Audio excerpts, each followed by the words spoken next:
মই মোৰ আন এটি ভিডিঅ' লৈ সকলোকে মোৰ গোৱালপাৰীয়া কিচেন নামৰ ইউটিউব চেনেললৈ স্বাগতম জনাইছোঁ। আজি মই বনাম অতি সহজতে চিকেন আলু দি।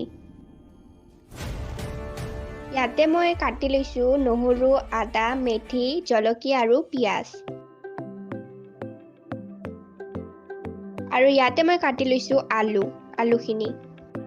ইয়াতে মই দুটা কেৰাহী গৰম কৰিব দিছোঁ। গৰম হোৱাৰ পিছত ইয়াতে মই তেল দি দিম। এটাত মই মাংস ফ্ৰাই কৰিম আৰু এটাত মই আলু ফ্ৰাই কৰিম। চিকেন কেইটাত হালধি দি দিছোঁ। অকমান নিমখ দি দিছোঁ সোৱাদ অনুসৰি। এতিয়া মাংস কেইটাত মিক্স কৰি লৈছোঁ। হালধি দি দিছোঁ। অকমান নিমখ দি দিছোঁ সোৱাদ অনুসৰি। মিক্স কৰি লৈছোঁ। কেৰাহী গৰম হোৱাৰ পিছত মই ইয়াতে সৰিয়হৰ তেল দি দিছোঁ দুটা কেৰাহীতে। তেল গৰম হোৱাৰ পিছত মই ইয়াতে আলুকেইটা দি দিছোঁ। আৰু এটা কেৰাহীত তেল গৰম হোৱাৰ পিছত মই ইয়াতে মাংসকেইটা দি দিছোঁ।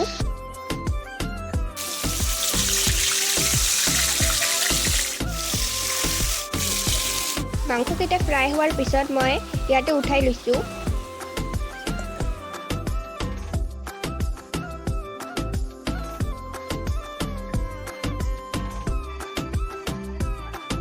মই চিকেনখিনিৰ তেলতে মেথি দি দিছোঁ।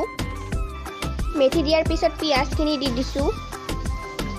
তাৰপিছত মিহলাই লৈছোঁ। পিঁয়াজখিনি অলপ গল্ডেন ব্ৰাউন হ'ব। সোৱাদ অনুসৰি মছলাকেইখিনি দি দিম। অকমান নিমখ, হালধি পাউডাৰ, জিৰা ধনিয়া পাউডাৰ। এতিয়া মিক্স কৰি লৈছোঁ। মই ইয়াত ফ্ৰাই কৰা চিকেনখিনি দি দিম। আপুনি চাব পাৰে ইমান ধুনীয়া কালাৰ আহিছে। খিনি হৈ গ'ল। এতিয়া মই ইয়াতে আলুখিনি দি দিছোঁ। আপোনালোকে চাবই পাৰিছে ইমান ধুনীয়া হৈছে মাংসখিনি। এতিয়া মই পানী দি দিছোঁ। এতিয়া অলপ লাৰি ঢাকি দি থ'ম 4-5 মিনিটমান। 4-5 মিনিট পিছত মই অকমান পানী দি ধনিয়াৰ পাতখিনি দি দিছোঁ। এতিয়া মই 4-5 মিনিটৰ কাৰণে ঢাকি ৰাখিম। ঢাকাৰ পিছত চিকেন ৰেডি হ'ব। এতিয়া আপুনি এইটো চাওক কিমান ধুনীয়া হৈ গৈছে আৰু সোৱাদটোও বহুত টেষ্টি।